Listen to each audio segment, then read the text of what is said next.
Hi everyone, welcome back to my YouTube channel. So I'm going to be hosting you today. We're going to talk about yourself as a brand. Sometimes people usually use their faces as the face of their business.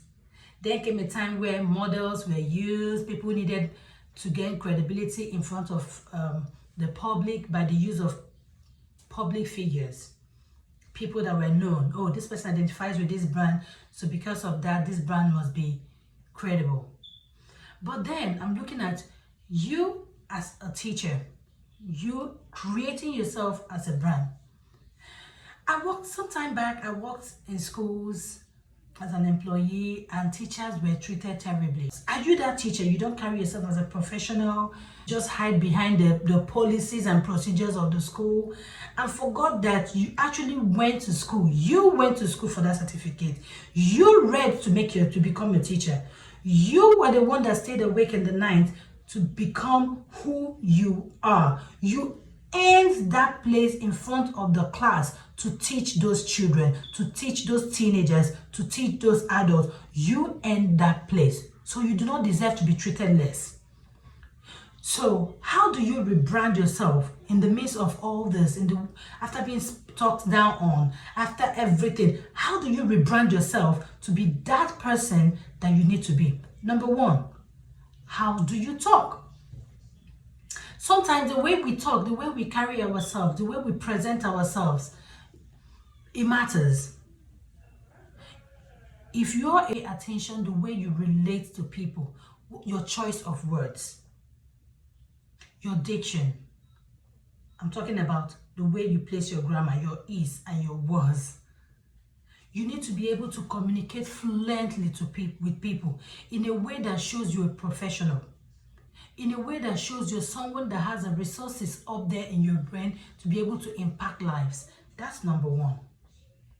If you feel you have you're not able to communicate well because of your accent or because of whatever reason it is, you can employ a diction teacher. You can get someone that helps you with your diction. Number two, you're dressing. The way you dress is the way people relate with you. When people see you and you're looking shabby, parents will talk to you anyhow, because when you dress like a beggar, people assume you're looking for something from them. They don't treat you like the professional you are. You don't have to go to the high-end stores and buy designers. You can go to second-hand stores and buy beautiful clothes. You can go to good neighborhoods. There you can get good clothes from the thrift stores in those neighborhoods. You can go to OK and get used clothes. Wash them, iron them, and put them well. Look at magazines, look at style columns, and look at the way people put their clothes together. You can ask questions, people will help you. You don't have to, it's not about how expensive the cloth is, it's about how you put it together. Number three, personal hygiene. You need to pay attention to your personal hygiene. Yeah, people are like, how can you talk about personal hygiene for grown-ups? I have seen teachers that have things in their teeth that come out with body odor because they are dealing with teenagers and toddlers. That you have children, you're changing diapers, maybe you're in the preschool, doesn't mean that your hygiene has to be bad. You need to pay attention to your personal hygiene. Pay attention to your teeth, your hair, your ear.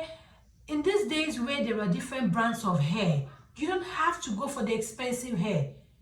Look for the one that meets your budget, but make sure it fits you. Look, for you to be a professional and be respected for being a professional, you have to present yourself as someone that has that knowledge. You have to deserve it. You have to project yourself to people as one who has that knowledge. Imagine walking into a hospital and you meet a doctor and he's talking about dance or something different when you're talking about a sick person in the hospital. How serious would you take the person? I'm sure you'll be scared. Like, if you leave somebody with this doctor, he or she will probably be there before you get back. So imagine, don't be that teacher that goes out there and you're making you have spelling mistakes all over the children's sheets. You have you ask questions in the class and you did not do your background work, or you cannot answer basic questions. Parents are asking you for explanation about an assignment and you have no clue about an assignment you gave. It doesn't present you in a good light. Next is try to expose yourself. Expose yourself to other channels outside of school. What do I mean? You want to rebrand yourself. You want to be somebody out there that knows little about everything. Attend art classes. Go to presentations that have been done. Go for trainings. Go to places where you can get more knowledge. It's said that no knowledge is a waste. So try to gain more knowledge. Get knowledge in music, in arts, in public speaking. Get knowledge in extracurricular work, whatever that is different. It doesn't have to be math, English, or algebra. It doesn't just have to be science, geography. Try to know a little about other things going about around you. So when people engage you in conversation, you will have something to say. Next, hold back yourself. Be that teacher that moves around with poise and grace. Don't come before your clientele with your clients with your problems. Don't be that teacher that tells your learners and their parents what is going on in your home.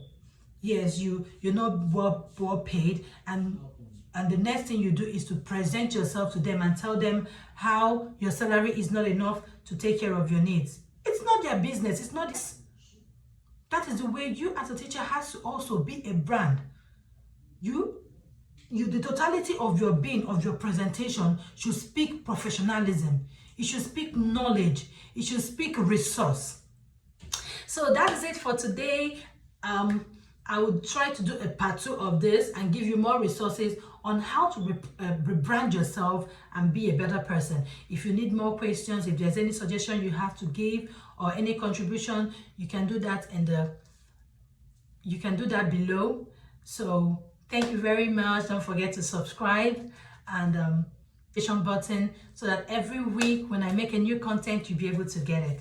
Bye.